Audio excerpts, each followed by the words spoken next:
Avernus, Chapter 5, Letting Loose. Under the light, this twisted version of the commander is just standing there, staring Danko down.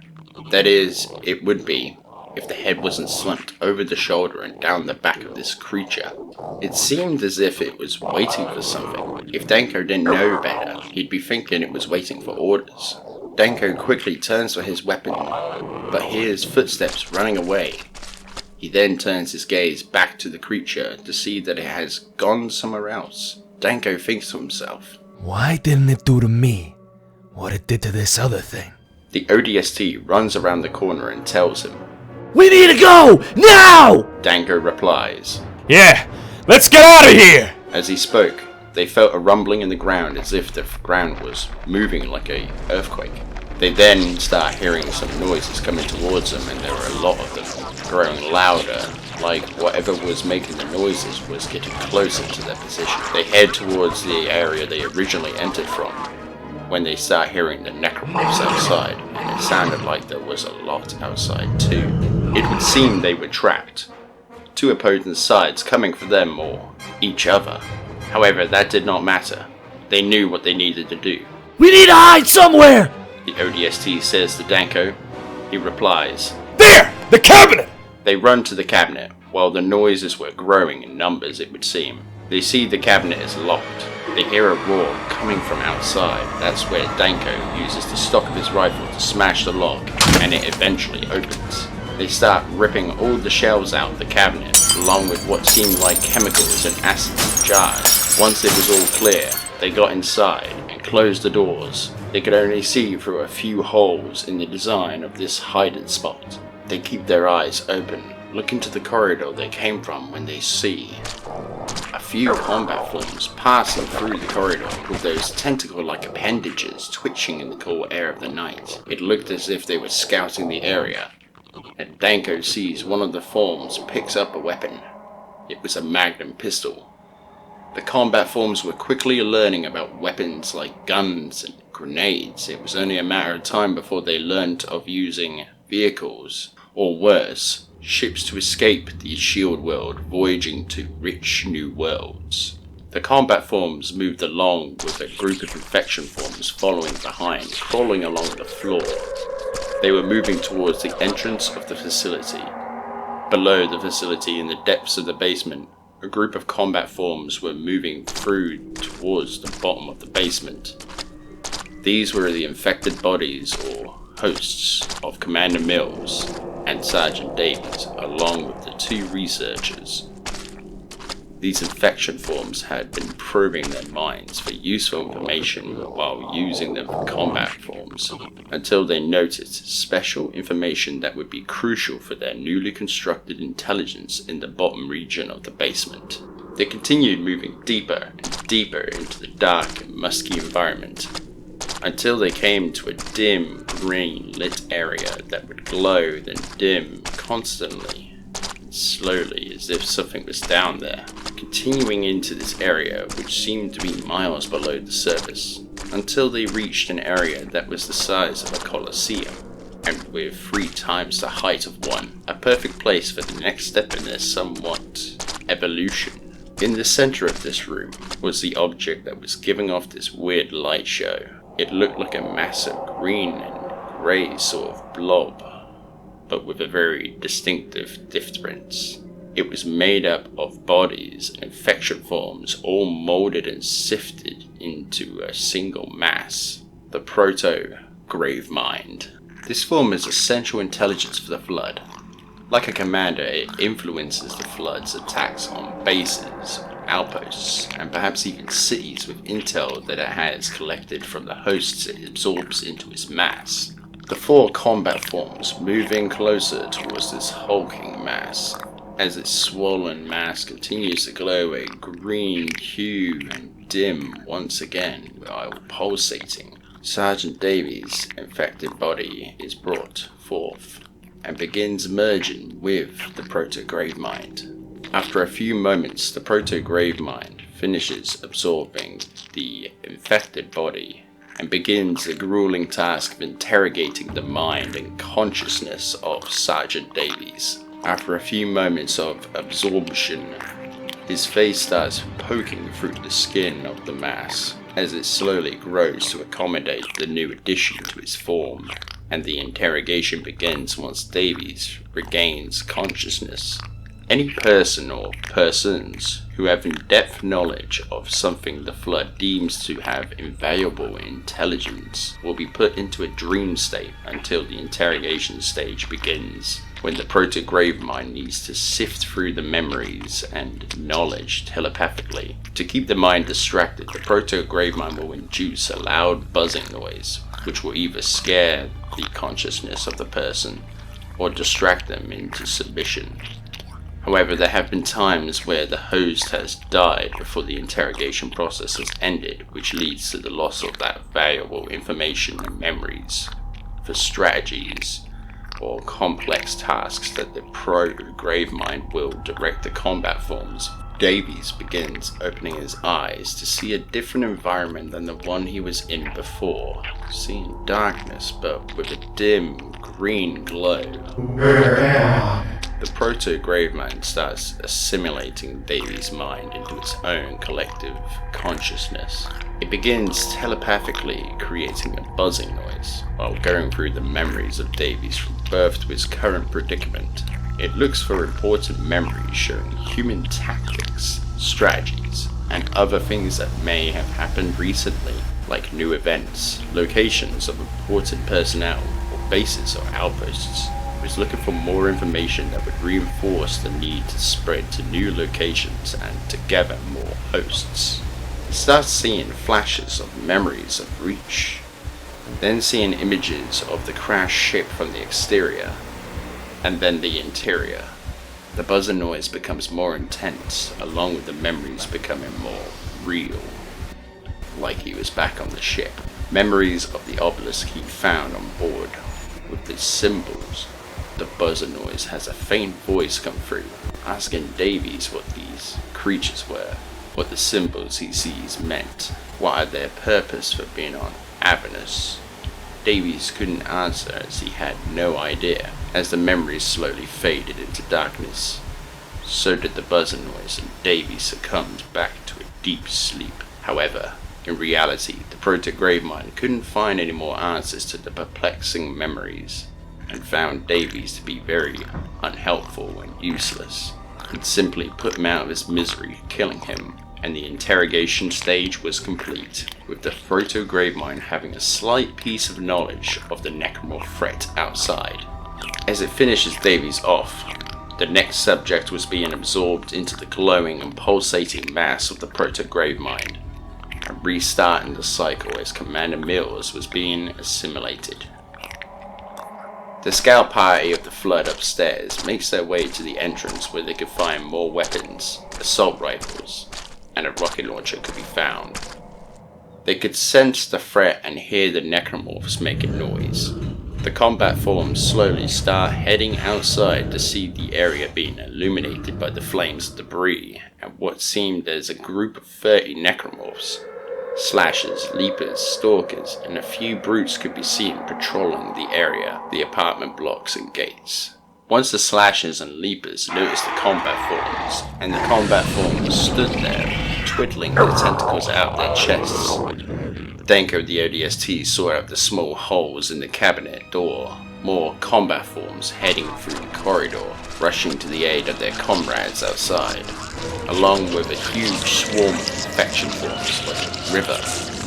There must have been hundreds of them. The combat forms outside give out a loud shriek, like a battle cry, as the infection forms start rushing through the entrance and into the ensuing battle, followed by a group of combat forms. The combat forms now have new intel on how to deal with them, and it was to rip and tear the limbs of these creatures thanks to the Proto-Gravemind's newly acquired intelligence. The infection forms ran around the necromorphs, latching onto them and tried to burrow into their chests. The slashers around them attacked the infection forms, hitting some in the swamp, bursting right through them. A shriek could be heard coming from the back of the horde, and it was a necromorph that had a split face. The legs looked like they had been twisted into one back leg, It had an arm that was twice the length of a normal person's arm, and a huge claw-like foot, probably for balancing issues. It also had another arm, but with a very swollen bulb attached to the end of it. It was the size of 2 human torsos stitched together. It started walking up to the swarm of infection forms, and once in proximity to them, it raises its swollen appendage into the air, and smashes it into the ground, exploding the gooey sack-like hand grenade, quite literally.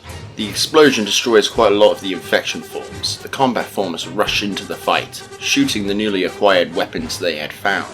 Bullets start impacting the necromorphs, some severing limbs. As the brutes made their way into the battle, more combat forms began leaping into the air and rockets started raining down from them, hitting the brutes.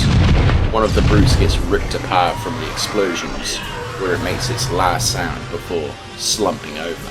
The Flood were quickly winning the battle, and the necromorphs continued blindly running into their own demise. The other brutes started charging the combat forms, knocking them over and crushing them with their huge fists. The other combat forms started spraying from their assault rifles. However, this acted to the brute's advantage, as it just went down, covering its weak spots with its bone armor plating. The bullets that hit the brute's armor ricocheted into the other combat forms and infection forms. Some hit by the barrage of ricocheted bullets were killed, others were simply injured. However, that didn't stop other infection forms climbing inside the bodies and retaking them over. The slashers that were still fighting off what remained of the infection forms were slowly being taken over by the infection as it did to the humans. However, it did so much easier than the humans, as the humans had more resistance to their bites and tearing of the skin and muscle than the necromorphs did. Some even had holes and tears in them from previous battles. The leapers soared through the air and landing on some combat forms, knocking them over. One of the leapers swung its tail right through the combat form like a guillotine, slicing it in half. Another combat form grabs the tail of the leaper and starts a 360-degree spin, spinning it around until the muscle gave away and the leaper was sent hurtling into a piece of flaming debris, impaling it. While the flesh of the leaper started to catch fire, it started trying to push itself off the debris, but couldn't quite manage to get off the spike it had been impaled on. It slowly started burning and cooking like on a barbecue. After a while, it stops its attempts and lies motionless. The slashers soon succumbed to the infection, and the infection form had complete control over the necromorph. Back in the facility, the battle outside grows with each passing moment. Danko slowly opens the cabinet and says quietly, Let's go. The ODST replies, Are you crazy? Size of that force is too risky, sir. Danko asks, You want to stay here or escape back to base? He follows with, Either way, I'm getting out of here. However, I'm taking the cam card from your helmet. As he reaches to the ODST, he replies, Hell no. Just tell me you have a plan. That's better than coming inside here alone. Danko looks at him with a slightly concerned face, but says with a confident tone of voice, Come over here. They walk towards the opening of where the Flood originally came from. Down there? Are you serious? The ODST asks, concerned about the danger. Danko replies confidently, Sorry, kid, but this needs to happen. It seems like the whole force is outside anyway. How many would you say move through here? The ODST replies, Quite a few groups. And? I saw more than quite a few. And the point is they're busy. But we don't know how long for. It's either we go through here, see where it leads, or we go out there and face certain death. Either way, we'll be as good as dead. Danko says confidently that this is the best course of action. They start descending into this tight opening and through the blood-soaked halls of the unknown. Outside the facility, the battle rages on. Some combat forms jump into a warthog that was left at the gates of the apartment complex that Danko and the ODST had used. They rev it up, and another combat form jumps on the gun and starts shooting the necromorphs while the others drive it around the battle. When a herd of necromorphs can be heard charging into the battle, the stalkers had arrived, and a few collides with the warthog, completely flipping it over. As the combat forms get out the Warthog, stalkers run off into the shadows, looking for cover. Once they find a hiding spot, they start poking their heads out and start charging once again, smashing into a group of combat forms. They then climbed on top of them. The combat form grabbed its head and with its huge claw-like hand, pulled it off itself, then proceeded to crush the head of the necromorph in its somewhat palm of its hand. The battle was nearly over, until a huge 20-foot necromorph leaped over the exterior concrete wall, crushing the combat forms under its weight as it lands. This necromorph looked like it had been stitched together with a mass of 25 bodies. It had 2 giant arms, and it looked like 2 legs had fused together, creating a makeshift tail. As it moved through the carnage and chaos of the battle, it looked as if it was dragging this huge tail, unlike the smaller leapers. This one didn't have a blade at the back. It grabbed a necromorph that had an infection form inside it with its tail, and a tentacle came out of its mouth with a sharp tip at the end, seeming like an elastic spear. It lifts the spear tip into the air, brought it back down, stabbing into the infection growth, bursting it and releasing the necromorph from its grasp as it sprang back into life on the necromorph side of the battle now. This would have been a turning point if the Flood didn't know how to combat forms like this. The giant leaper type of necromorph had 2 arms, but in the middle of those 2 arms was a weak point, which was bone connected by muscle, which could be torn off by a projectile or a cutting tool. The combat form runs around the hulking necromorph and makes its way to the flipped Warthog, pushes it upright. It then climbs into the gunner seat and begins shooting the Gauss cannon at the arms of this giant. Under the bow, Danko and the ODST are making their way through the basement, seeing blood trails and signs of forced entry by the Flood. They head to a small room and Danko puts his hand on an interface. Down comes a platform like an elevator. It elegantly comes down and stops. They look to each other and shrug it off as being yet another advanced piece of technology that is native to this installation. And step onto the platform and press the interface to continue moving down deeper into the depths of the basement. The elevator platform keeps moving slowly down the shaft, with the duration that seems like days until they reach the bottom of the shaft. They move cautiously, as the air smells rough and decayed, like the smell the Flood was giving off, but this was much more pungent, like they were coming up on something else. The hallway grew darker. As they continued, it became so dark in fact they had to turn their flashlights on. After a few moments, they came to another platform. This one was bigger though, and at the center had a glass panel on it, Danko remarks, as they step onto it.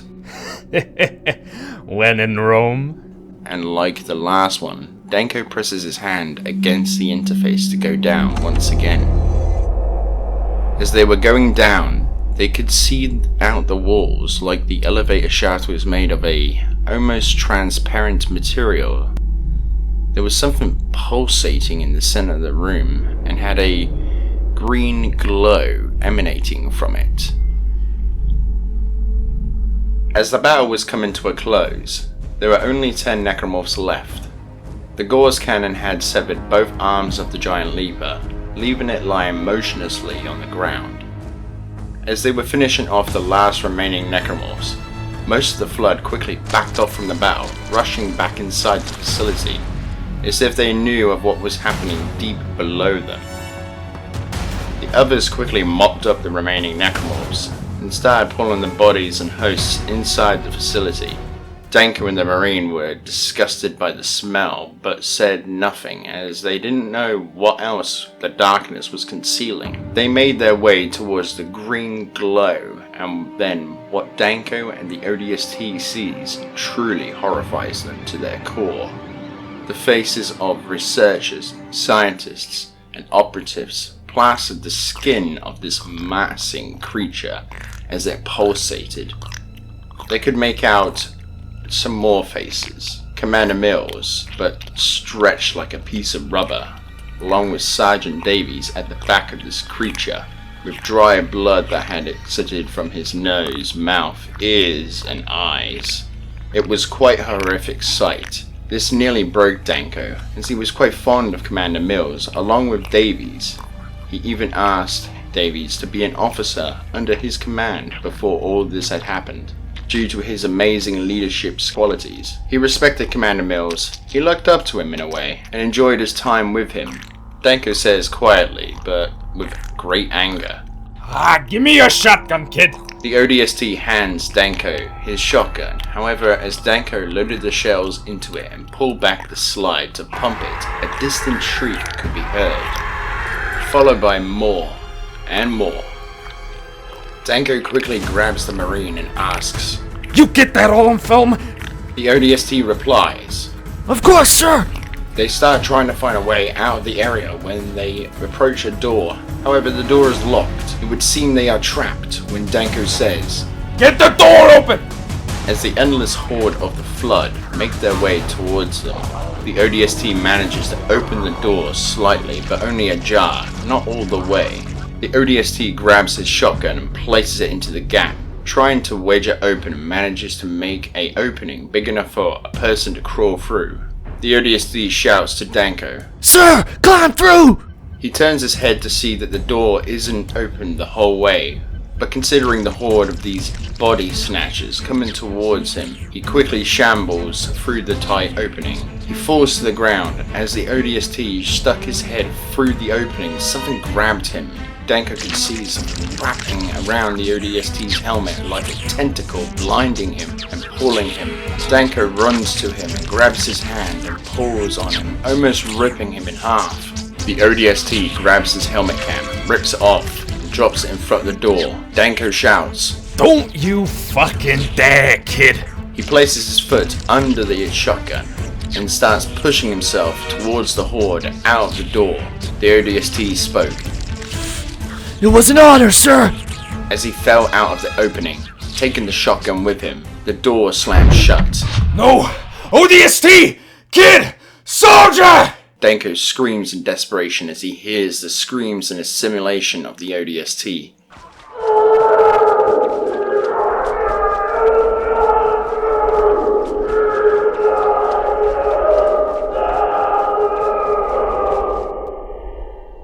He falls to the floor while hearing thumping of the big, heavy door.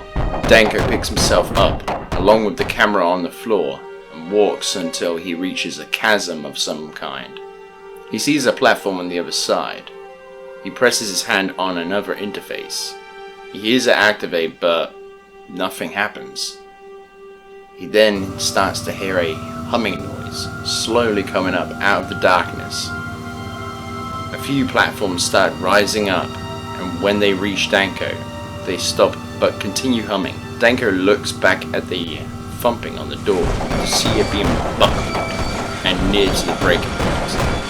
He starts running over the platforms across the huge chasm when the humming started growing weaker and it began falling rapidly towards his direction. He continues running for dear life and hears the platforms stop humming and has a leap of faith moment as the rest of the platforms fell back into the looming darkness. As his leap makes him collide with the floor of the other side, he starts sliding off, hanging off the edge, when the door breaks down and the Flood see him hanging on the other side of the chasm and make their way towards him.